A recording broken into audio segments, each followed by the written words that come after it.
તાપી જિલ્લા સોનગઢ નગર ખાતે આરએસએસ અને એમબીએસ ગ્રુપ દ્વારા દહીં હાંડી મટકી ફોડની સ્પર્ધા યોજવામાં આવી. મટકી ફોડ કાર્યક્રમના મુખ્ય મહેમાન તરીકે પૂર્વ તાપી જિલ્લા પ્રમુખ શ્રી મયંકભાઈ જોશી, સોનગઢ નગરપાલિકા ચીફ ઓફિસર શ્રી પૂર્વીબેન પટેલ, સોનગઢ નગરપાલિકા પ્રમુખ શ્રી સારિકાબેન પાટીલ, સોનગઢ નગરપાલિકા ઉપપ્રમુખ શ્રી પ્રકાશભાઈ ગામિત, કોર્પોરેટર શ્રી અજયભાઈ ભરવાડ, સોનગઢ નગરપાલિકા કોર્પોરેટર શ્રી અમિતભાઈ અગ્રવાલ, શ્રી કિશોરભાઈ ચૌધરી, ડોક્ટર શ્રી રૂપસિંહ દિવાનસિંહ રાજપૂત તથા અન્ય હોદ્દેદારો હાજર રહ્યા હતા.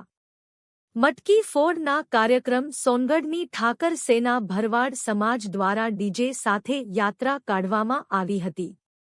મટકી ફોડની સ્પર્ધામાં કુલ 7 ગ્રુપો દ્વારા ભાગ લેવામાં આવ્યો હતો, જ્યારે સ્પર્ધામાં ભાગ લેનાર તમામ 7 ગ્રુપોને શિલ્ડ ટ્રોફી આપવામાં આવી હતી.